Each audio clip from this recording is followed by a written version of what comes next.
Yo, what's going on, guys? Chris Barnard here, Strength Camp eCoach, 4th edition. Let's get into it today. We're gonna go ahead and touch on the box squat. Let's get into the technique.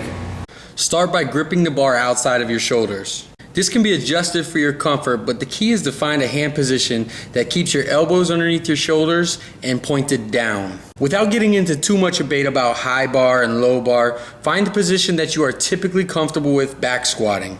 For my athletes, I typically use the high bar position.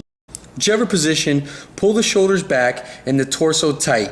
Keep your feet underneath your shoulders, lift the bar straight up. Take a short step directly back and follow with the opposite foot and try to move directly into your squat stance. For box squats, I typically recommend feet shoulder width apart while turning the toes out slightly. Position your heels approximately 1 to 3 inches from the box. You want to suck your air into your belly and statically flex your torso. Keeping your back flat and your chest up, reach your butt and hamstrings back while driving your knees out. Lower your butt to the box under control, keeping tension throughout the entire torso and still holding the air in your belly. Explode through your heels while pushing the knees out and reestablish the top position by consciously squeezing your butt and pulling the hips back to vertical with the torso. Some common mistakes we can include are some grip faults. You can have the broken wrist, which is due to lack of extension in thoracic region, as well as the elbows driving back, which is typically caused by the same thing or lack of mobility in the shoulders. Another one is leaning the torso too far forward by shooting the hips up, usually due to instability in the core. Rocking on the box can be a mistake. It's not a huge one, but as long as you're focusing on the hips and torso, having tension in that and not relaxing on the box.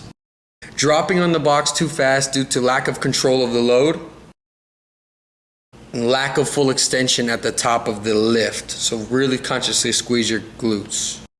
Now, as far as the benefits go, this is going to work the entire posterior chains. Glutes, hamstrings, erectors, all the way up to your upper back because you're keeping that tension throughout your torso the whole time.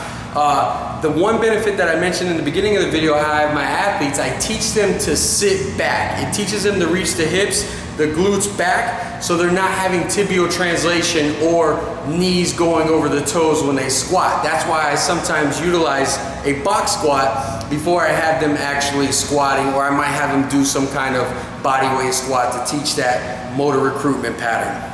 As far as other benefits, I mean, this is your glutes, your hamstrings. This is your motor for running, jumping, whatever it may be in competition. Now, if you're just some guy in the gym and you think, oh, I don't need a squat, really the best thing that you're going to get from this is the hormonal response it induces to your body.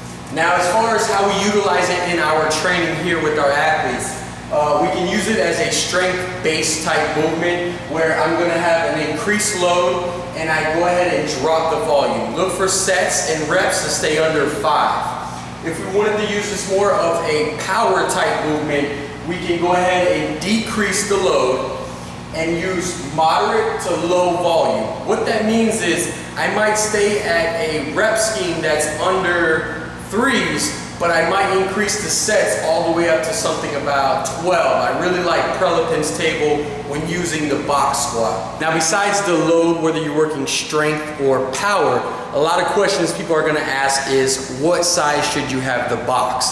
Now, if you're starting off and you're using this for more of a strength type movement, I typically recommend that you make the box low enough so your hips just come underneath your knees while you're maintaining anterior pelvic tilt, that Donald Duck with your butt sticking out. However, I've also used high box type training for guys like myself getting used to heavier weights, or when I was training for the vertical jump. I might do it for more of a heavy load, high box, or I might do it more of a power, explosive type movement, training different tempos. Either way, they're both gonna benefit you. There you have it, guys, box squat. Put it into your arsenal, put it into your training, try it out. Great movement for strength and power, especially if you're coaching athletes or you are one yourself. Strength Camp eCoach, I'm your host, Chris Barnard. I'm gonna holler at you guys next time.